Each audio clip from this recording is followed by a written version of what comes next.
జై శ్రీమన్నారాయణ. అందరికీ నమస్కారం. ప్రతిరోజు మనం చెప్పుకునే విష్ణు సహస్రనామంలో ఈరోజు 24వ శ్లోకానికి పూర్తి వివరణ తెలుసుకుందాము. అగ్రనీర్గ్రామణీ శ్రీమాన్ న్యాయో నేతా సమీరణః సహస్రమూర్ధా విశ్వాత్మా సహస్రాక్ష సహస్రపాత్. అగ్రణీహి దేహమునందు ఉన్నది అని అర్థం అన్నమాట. జీవాత్మ దేహము నశించినంతనే జీవాత్మ పరమాత్మను చేరుకుంటుంది. పరమాత్మ పరమపదమునందు ఉన్నాడు. పరమపదము ఈ మాయా జగత్తుకు భిన్నమై ఉంటుందన్నమాట. అది ఈ మాయా జగత్తు ఆవరణకు పైన ఉన్నది. జీవాత్మను అటువంటి చోటుకి తీసుకుపోవున్నది. అలాగే జీవాత్మనందు అంతర్యామి అయి ఉన్న పరమాత్మయే కనుక అతడే జీవాత్మను ఈ మాయా జగత్తుకు భిన్నమైన పరమపదమునకు తీసుకుపోవచ్చున్నాడు. కాబట్టి ఆ స్వామిని మనం అగ్రణీహి అనే నామముతో ఇక్కడ స్తుతించుకుంటున్నాము. తర్వాత నామం గ్రామణీహి. లోకరక్షణార్థము పరమేశ్వరుడు మనుష్యుల రూపంలో ఉండి సకల ధర్మములను కూడా ఆచరించుచు అటువైపుగా భక్తులను ఆకర్షిస్తూ ఉంటాడు. పరమాత్ముడి అనుసారము ఇలా ఉండువారు సిద్ధ పురుషులు అంటారనమాట. వీరు జ్ఞాన సంపదను పుష్కలంగా కలిగి ఉండి పరమాత్ముడి ఆజ్ఞానుసారమే అంటే ఆయన ఆజ్ఞ ద్వారా గురు శిష్యుల సమూహములను ఏర్పరిచి లోకోపకారములు చేస్తూ ఉంటారు. ధర్మ పరిరక్షణ కోసం లోక కళ్యాణం కోసం శ్రమిస్తూ ఉంటారు ఈ సిద్ధ పురుషులు. అటువంటి సమూహములను చేర్చువాడైన శ్రీమన్నారాయణుడే గ్రామణి అని చెప్పి పిలువబడుచున్నాడు. తర్వాత నామం శ్రీమాన్. శ్రీమాన్ దివ్య తేజస్సును ఐశ్వర్యముగా కలిగి ఉన్నటువంటి వాడనమాట. శ్రీ అంటే ఐశ్వర్యం, మాన్ అంటే కలిగి ఉన్నటువంటి వాడు. అతని తేజస్సు చేతనే సూర్యచంద్రులు ప్రకాశిస్తూ లోకమునందు వెలుగును నింపుచున్నారు. ఐశ్వర్యముగా అంటే దివ్య తేజస్సునే ఐశ్వర్యముగా కలిగి ఉన్నాడు కాబట్టి ఆ స్వామిని మనం శ్రీమాన్ అనే నామముతో ఇక్కడ స్తుతించుకుంటున్నాము. తర్వాత నామం న్యాయ. తన భక్తుల అందు న్యాయముగా ప్రవర్తించినటువంటి వాడు. పరమాత్ముడు న్యాయస్వరూపుడు. ఆయన చేసే సకల కార్యములు కూడా న్యాయబద్ధమైనవే. పైకి ఆ కార్యములు అధర్మబద్ధముగా కనిపించినా కూడా కార్యలక్ష్యము కొరకు నిర్దేశించినవన్నమాట. కాబట్టి ఆ స్వామి తన భక్తుల అందు న్యాయబద్ధంగా ఉంటాడు కాబట్టి న్యాయముగా ప్రవర్తిస్తూ ఉంటాడు కాబట్టి ఆ స్వామిని మనం ఇక్కడ న్యాయ అనే నామముతో స్తుతించుకుంటున్నాము. తర్వాత నామం నేత. ఈ జగత్తునందు గల సకల వ్యాపారములను కూడా నిర్వహించున్నది ఆ పరమేశ్వరుడే కనుక అతడే ఈ సకల జగత్తుకు కూడా నేత అని చెప్పి అనబడుచున్నాడు. జీవులకు మోక్షము ఉత్తర జన్మలు, దేవతలకు పదవులు శక్తులు, లోకకంటకులను సంహరించి సజ్జనులను కాపాడినటువంటి సకల వ్యాపారములకు కూడా అతడే నిర్వాహకుడు అనమాట. రక్షించువాడు కూడా అతడే. కాబట్టి ఆ స్వామిని మనం ఇక్కడ నేత అనే నామముతో స్తుతించుకుంటున్నాము. తర్వాత నామం సమీరణ. తన సంకల్పము చేత మాత్రమే సకల కార్యములను కూడా చేయువాడు. తను సంకల్పం చేస్తే చాలు అన్ని కార్యాలు కూడా పూర్తయిపోతాయి అన్నమాట. తనను ఆశ్రయించిన వారి సకల ఇష్టములను కూడా తీర్చేవాడు. జీవుల యొక్క చలనమునకు కారణమైన ఈ ప్రాణవాయువు స్వరూపుడై ఉన్నాడు స్వామి. ఇంతకు ముందు నామాల్లో మనం చెప్పుకున్నట్లు ఈ సకల జగత్తులో కానీ పంచభూతాల్లో కానీ దేవతలు అందరిలో కూడా అంతర్యామిగా ఉండి నడిపిస్తున్నవాడు శ్రీమన్నారాయణుడు. ఆ విధంగా ప్రాణవాయువు అయిన గాలిలో కూడా ప్రాణవాయువు స్వరూపుడు కూడా శ్రీమన్నారాయణుడే కనుక ఆ స్వామిని మనం సమీరణ అనే నామముతో ఇక్కడ స్తుతించుకుంటున్నాము. తర్వాత నామం సహస్రమూర్ధ. సహస్ర అంటే 1000, మూర్ధ అంటే శిరస్సులు. 1000 శిరస్సులు అనగా అసంఖ్యాకమైన శిరస్సులు కలవాడని అర్థం అన్నమాట. మరి మనం చెప్పుకున్నట్లు సకల ప్రాణుల స్వరూపము అతడే ధరించి ఉన్నాడు. సకల ప్రాణుల్లో కూడా తనే ఉన్నాడు కాబట్టి మరి అసంఖ్యాకమైన శిరస్సులు కలిగి ఉన్నాడనమాట.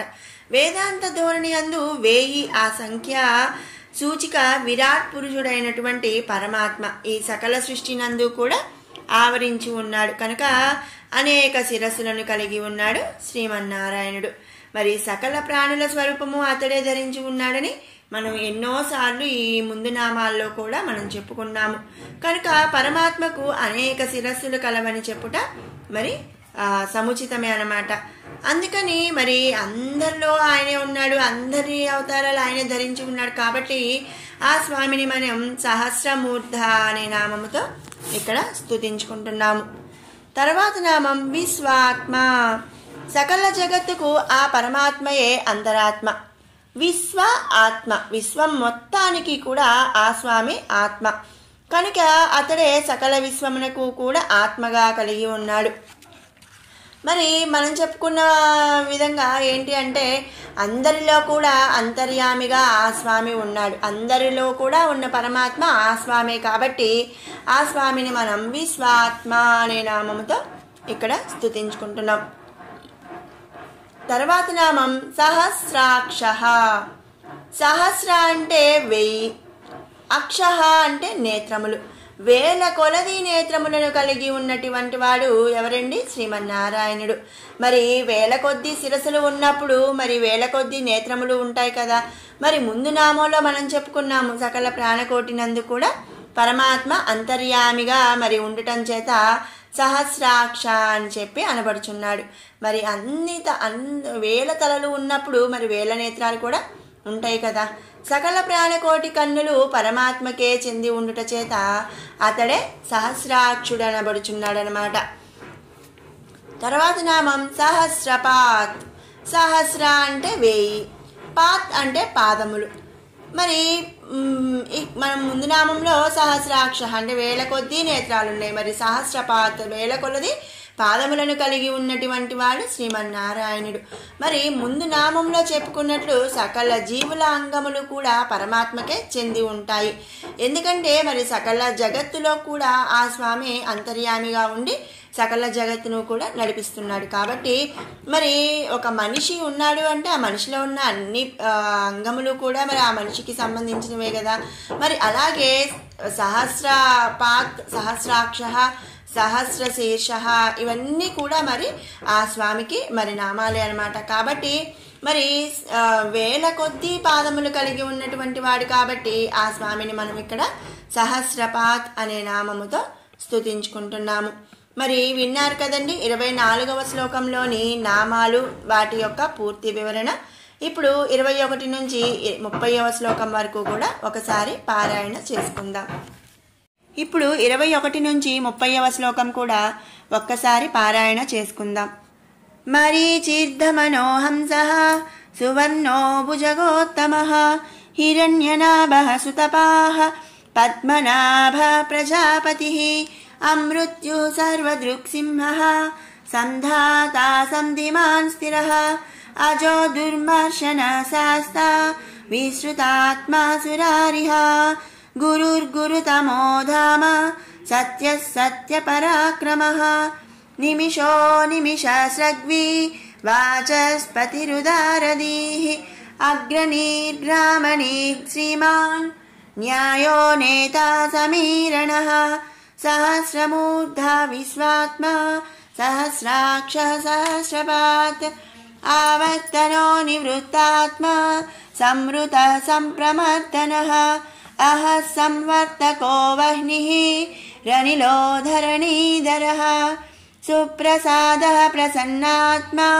విశ్వసృగ్విశ్వభుక్ విభుః సత్కర్తా సత్కృతః సాధుర్ జహ్నుర్నారాయణో నరః అసంఖ్యేయో ప్రమేయాత్మా విశిష్టశిష్టకృచ్యుచిః సిద్ధార్థః సిద్ధసంకల్పః సిద్ధిదః సిద్ధిసాధనః వృషాహి వృషభో విష్ణుర్ వృషపర్వా వృషోదరః వర్ధనో వర్ధమానశ్చ विविक्तः श्रुतिसागरः सुभुजो दुर्धरो वाग्मी महेन्द्रो वसुदो वसुः नैकरूपो बृहद्रूपः सिपिविष्टः प्रकाशनः ओजस्तेजोद्युतिधरः प्रकाशात्मा प्रतापनः बुद्धः स्पष्टाक्षरो मन्त्रश्चन्द्रांशुर्भास्करद्युतिः।